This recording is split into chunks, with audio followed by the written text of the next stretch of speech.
Good evening, folks, and welcome to this week's episode of Beer Rating with Sean Connors. As you can see, the beer I have this week is Quidi Vidi Dayboil Session IPA. I'll start off. I'm going to give my glass a quick cold water rinse. And we'll talk a little bit about the beer, a little bit about the brewery, and discussion this day, or this episode, is going to be concerning the beer. What's a session beer? What's a dayboil? And why this beer many people consider it an oxymoron. Just crack it open, pour it up.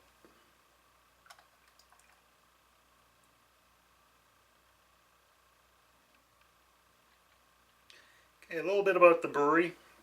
It's a Quidi Vidi brewery. It's a local brewery here in St. John's, Newfoundland. It's actually in a fishing village within the city. And if you ever come to St. John's, by all means, go to Quidi Vidi. It's quite amazing. You're in the city, you take a turn, and you're in this quaint little fishing village. It's well known as being picturesque.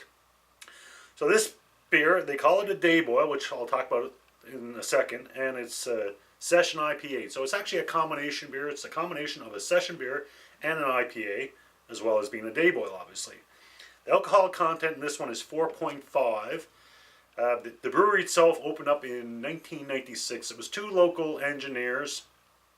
They actually had an engineering firm with offshore, and with that they did a lot of travel.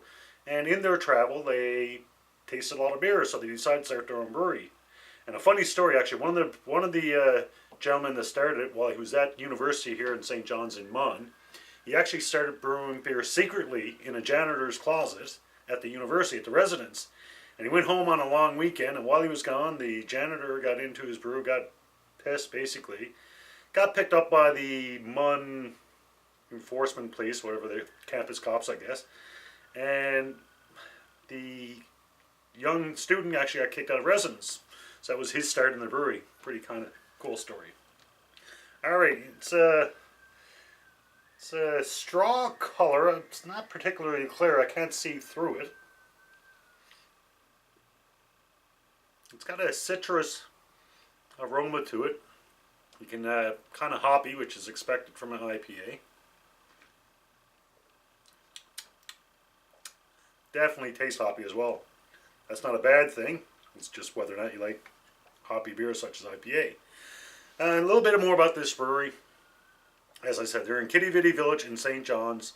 It's a must-stop place if you're in St. John's, just to go down and take some pictures. If you're there, by all means, go to the brewery itself. The brewery's actually, they're well known to be active in the community. And what I mean by that, you know, you got your typical tours that you can go on as per most breweries. They also have what they call a kitchen party every Friday night. Basic music and beers. A lot of locals go there. They actually have a day boil on Saturday afternoons, which basically involves going down for a few points. They also have it's Quidi Vidi, but on Thursdays, I don't know if it's only this summer, but they have what they call Quidi Vidi. And what it is, Vidi is the last name of a gentleman, a musician here locally, and basically they have fish and chips and they have music and beer, so what more can you ask with? And with that, Quidi Vidi, their motto is beer the way it should be. And what they mean by that, they go for the basic ingredients of beer. You got your water, your hops, your barley, and your yeast. And I'm sure, I don't know for sure, I could be wrong, but I'm pretty sure some of their beers they use oats as well, which is quite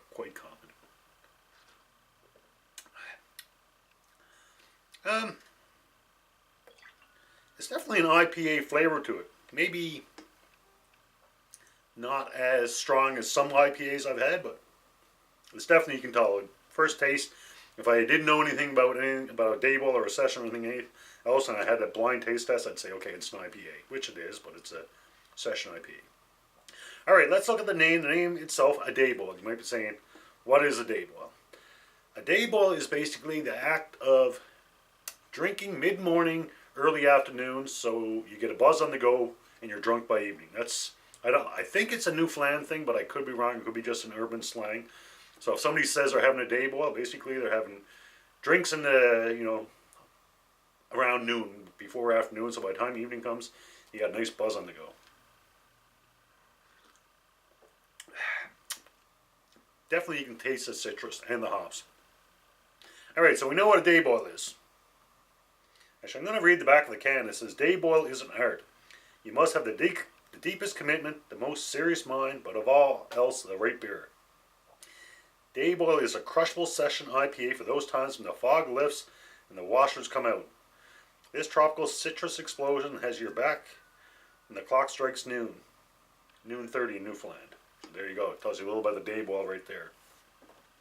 Okay, so we know it's what Dayboil is. The next question, session IPA, what do they mean by session? A session beer is basically a low alcohol beer, which being low alcohol, you can drink it over extended periods. That's basically what a session beer is. And it comes from actually in Great Britain up until 1988, believe it or not. I think it started around World War I, but if it didn't start then, that's when it was mostly popular, and continued until about 1988. It was actually quite common for workers to be able to have a couple beers for every, I think it was 3 to 4 hours that they worked. So basically, they worked for 3 or 4 hours, and when they had a break, they could have a couple of beers. So the 3 or 4 hours that they worked was called a session. So they were entitled to session beers, so they'd have a couple of beers. Now, the traditional session ale was actually obviously low alcohol because you don't want your workers going around buzzed. So it was normally about 3 or 4% alcohol. Nowadays, it's quite common for session beers to be less than 5%. And as I said, this was actually the case up to 1988, believe it or not. So basically, you work 3 or 4 hours, you have a couple of beers, you go back to work 3 or 4 hours, then you have another couple of beers. So every session, you were entitled to a couple of beers. And they were low alcohol beers because, well, I guess, you don't want to get them loaded, but a couple low alcohol beers, you get a little tiny bit of a buzz and makes you a happy worker, I guess. Kind of scary when you think of World War I, they were working with ammunition and stuff like that. And also the session beers, they were known to be flavorful, obviously easy drinking, and they didn't want anything heavy. So, a stout or porter, they were kind of common at the time, but that's a little bit too heavy. You don't want to, drink a couple of stouts and have to go back to manual labor. That would make for a rough afternoon. So something light. And because it was a British thing, most session beers are British beers, such as IPA. So there you go. That's what a session beer is. Now, an IPA, as we know, an IPA is basically a heavily hopped beer, normally a little bit stronger than a regular beer, normally around 5 to 7%. And it's normally heavily hopped because back in the day, the British were in India, and the beers that they were having at the time, by the time they got shipped to India, some of them were gone skunky. So they heavily hopped it, which basically acted as almost like a preservative, and that helped the beer. So that's where the IPA comes from. So a session beer, IPA, you got the hoppiness of an IPA with low alcohol. A lot of people say it's similar to a pale ale. Excuse me. I personally don't believe that because as soon as you taste it, you can taste the hops. So there you go. And you might be asked, if you haven't figured out why they call it an oxymoron of beer, because an IPA is normally a high alcohol beer, or higher, not a high alcohol, but higher than your average beer, whereby a session beer always had a low alcohol. So a lot of people consider the session IPA as a oxymoron, in that you have your session low alcohol, which is supposed to be, and then your IPA, which is high alcohol. So I guess, some people say it's similar to a pale ale, but I guess you could almost, once again, kind of like an oxymoron, you could call it a light IPA. So there you go, folks. That's your lesson, I guess, for the day, or my lesson I'm giving out on a session IPA. And once again, I got to give this a rating. Quidi Vidi Dayboil Session IPA, 4.5% alcohol. And once again, I got to stress, if you ever come to St. John's, Newfoundland, by all means, if you don't want to go down for a brewery tour or whatever, just go down to Quidi Vidi itself. It is so picturesque. You're in the city, you literally take a turn, and you're in a fishing village. So what am I going to give this for a rating?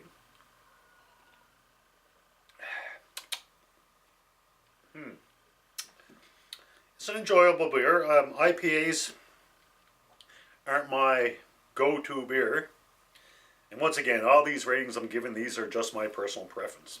There's no science behind it or nothing else. So it might be a great beer as far as session IPAs go, but it's all about what I'd consider the beer.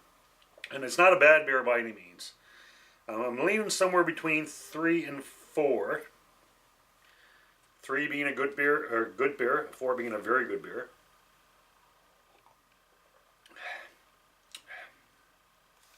I like this citrus, got a bit of a citrus tang, I like that. I think I'm comfortable giving it a 3.5. That seems to be the average rating for a lot of beers, as anybody's seen last week's. That was last week's beer was a stout, which I didn't really enjoy, unfortunately. That was probably the lowest rating I've given yet. So I think I'm quite comfortable with the Quidi Vidi Session IPA, the Dayboil. I'm going to give it 3.5. So there you go, folks. That's my my rating for this week. Until next beer, as always, enjoy responsibly. Cheers.